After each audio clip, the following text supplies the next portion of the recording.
আমরা সিপিআইএম উদয়পুর মহকুমা কমিটির পক্ষ থেকে এইমাত্র মাননীয় এসপি গোমতী জেলা ওনার সঙ্গে আমরা প্রতিনিধিমূলক ডেপুটেশন দিলাম। এই ডেপুটেশনের মূল বিষয় ছিল সম্প্রতি উদয়পুরে কতগুলি ঘটনা সংঘটিত হয়, যে ঘটনাগুলির কারণে আমাদের এই উদয়পুর সাব ডিভিশনে বিভিন্ন ধর্মাবলম্বী মানুষ যারা আছেন তাদের মধ্যে ভুল বোঝাবুঝি সৃষ্টি হওয়ার মতো একটা উপক্রম দেখা দেয়।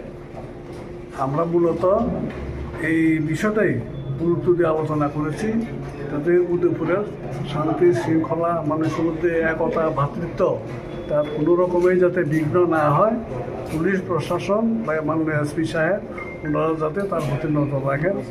তাছাড়া যেভাবে উদয়পুর সাব ডিভিশনে প্রায় প্রতিদিন চুরি ইত্যাদিগুলি চলছে, তাও যাতে বন্ধ হয়, তাদের বিরুদ্ধে ব্যবস্থা নেওয়া, কঠোর পাহারার ব্যবস্থা করা, এইটা আমাদের আলোচনার বিষয়বস্তু ছিল। সুতরাং উনি কথা দিয়েছেন এই বিষয়গুলি গুরুত্ব সহকারে দেখবেন।